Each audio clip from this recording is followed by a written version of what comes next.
just have to say next. This is taking me through how the whole experience works.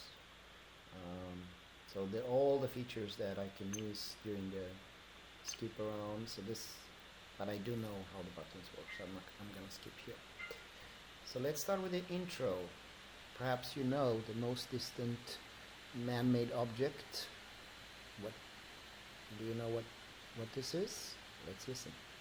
Voyager 1 is a space probe launched by NASA on September 5, 1977.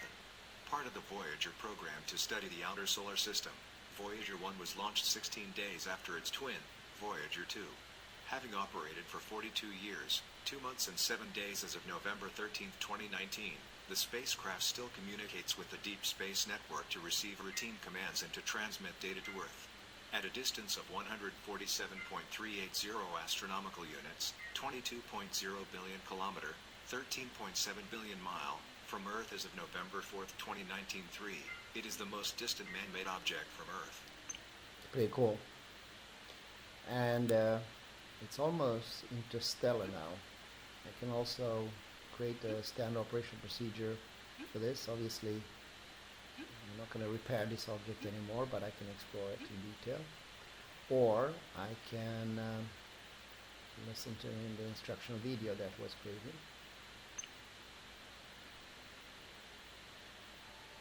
In 1977, the Voyager 1 space probe was launched to study the outer solar system.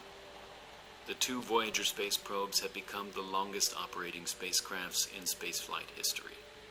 41 years later, Voyager 1 is now 21 billion kilometers from Earth and traveling at 61,000 kilometers per hour.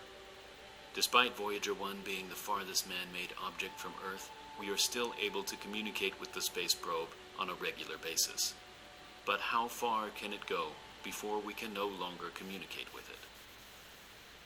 To answer this, we need to know how Voyager 1 received. So we'll stop there. Put it back together. Go up to turn off this, and let's see. This is a pre-recorded standard operation procedure. How far has a man-made object traveled into the void? So this now on September 5th, 1977, the American-made Voyager 1 probe blasted into space from Cape so I can have different views. Aboard this intrepid explorer is what's called the Voyager This Golden is Record, and the viewed materials needed to play it. from. The record is a message to I'm not doing possible anything, so my mouse is here. So this is all pre-recorded. Someone else is doing it. What I can do though, it's not the video. I can switch and then freely look. In a movie you can look from any angle what's happening, but in a virtual reality environment you can do so without any problems. As of May 10th, 2017, Stop there. And let's see. There is an intro. There's a quiz. Let's look at that. I'm not good at this, so I haven't done my homework. High chance that I'm not going to manage the quiz. Voyager Space was launched in 19. I think that was right. Okay.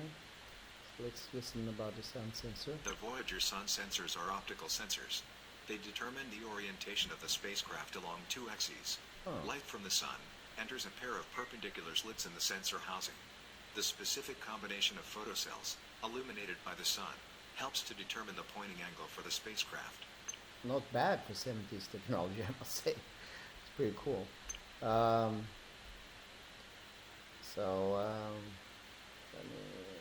Should we do an RTG and then we do the quiz? And I think we're done. Keep in mind, I get assessed on everything I do here. When I enter, what happened. Voyager 1 has 3 radioisotope thermoelectric generators mounted on a boom. Each RTG. Okay, so that's RTG. We learned about that. Let's see. Last quiz. Ready? think so.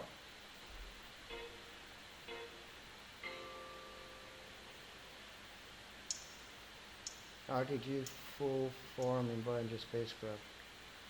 Real-time generate random to I think it's 1 or 4. I'll try that. Yeah, I was right. So that was a good lesson.